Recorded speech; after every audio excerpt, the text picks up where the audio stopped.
Hi hello, তো দেখুন জামাই ষষ্ঠীর এই দ্বিতীয় দিনের খাওয়া দাওয়ার তোড়জোড় চলছে এখন। তো আমার মা রান্না করছে আজ, জামাইদের খেতে দেবে আজ নিজের হাতে রান্না করে। তো মাংস রান্না করছে, হাঁসের মাংস। আর ওদিকে মামিও রান্না করছে পটলের রসা। আর এদিকে দিদিমা তো বাড়তে বাড়তে একদম শুয়ে পড়ার মতো অবস্থা। তো আপনারা সবাই কিন্তু টেস্ট করে বলবেন আমার মামার রান্নাটা কেমন হয়েছে।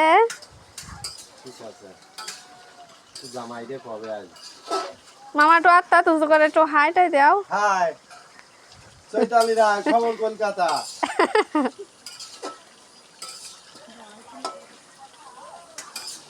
দাও বাটি মশলা দিয়ে। দেখ কিলোটা সেই হয়েছে। ভালো আছে না কিলোটা না? দাও। এটা হলো হাঁসের মাংস, চীনা হাঁসের মাংস। ওদিকে পটলের রসা হচ্ছে।